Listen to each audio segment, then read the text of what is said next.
Hi folks, it's me, Chet, CAC Home Auto Projects again.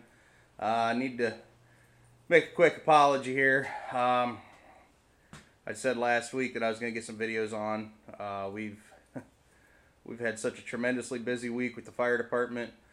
My little girl had her birthday on Friday, the 18th, and she opened a few presents on Friday. We got to go out for a birthday dinner on Saturday. And she finally got her cake and ice cream Sunday night. So we were that busy. And she understood. She knows people need help. We've got to go. This is a busy time of year. People get out there. They're trying to do their brush fires and stuff. Take care of their fence rows. Well, it always leads to more for us. I apologize for not getting it done. I've been talking to a few of you off and on through emails and whatnot. We got a couple guys out there I really, I'm impressed with their enthusiasm.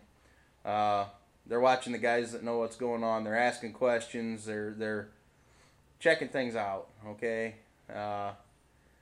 86 Camaro Mike and Yukon Rot. You guys you're gonna be doing real well in this hobby.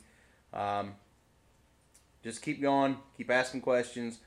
I know sometimes I get a little in depth on explanations, but if you need me to, tell me and I'll slow down. I'll go back. I'll explain more. I've been at this a long time. I talk to people that blow my mind.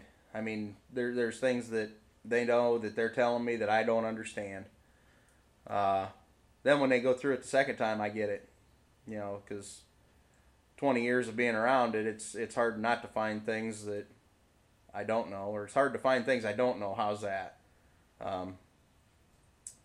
Not into all the computer controlled stuff, but the performance race type stuff, yeah, okay, we can do that. I got a buddy of mine does all my computer stuff for me, so that's his area of expertise. That's what he went to school for. I mean, when you got a guy that is Mr. Goodwrench, you let him do his thing. Real quick here, got a couple things to show you. All right, Yukon Rot asked me about valve stem seals. I just popped one apart on my old, dirty, nasty heads. What you're looking at, I told you you'd have to get a deal to fit the spark plug hole to hold compressed air in there to hold your valves closed.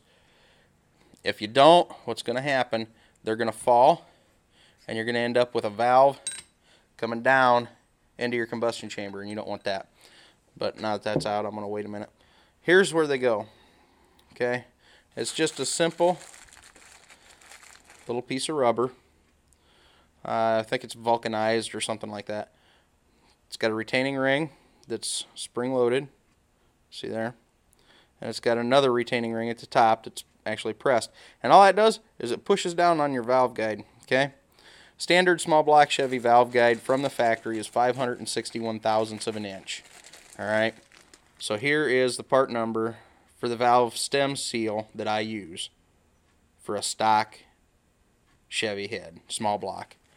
If you go and have this Boss machined, you can put a Viton seal on there. They're a little more expensive. Some guys swear by them, but you know what? These right here for $1 a piece, and all you do is push your valve back up through if you got the head off. For $1 a piece, I'll keep using these. I've had this set of heads since 94, I'm sorry, and this is the first ones that I've had to replace on them. Big thing is, when you're using your valve spring compressor, if you're going to leave your heads on the engine, remember when you're activating this, because the compressor you're going to use kind of looks like a pry bar. Be careful. These springs have a tremendous amount of pressure on them, and these little keepers, the locks for the retainers.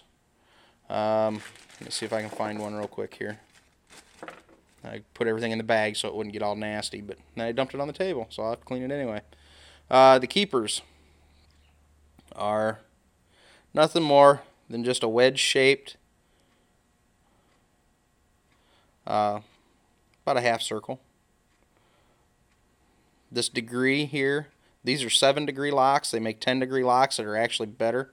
But all that does is there's a little groove there, or a little raised area that fits in that groove there.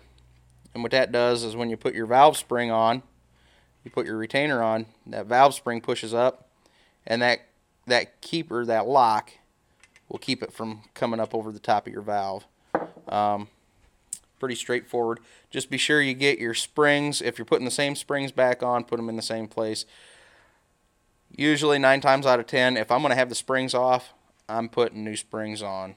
You can get springs real reasonably priced.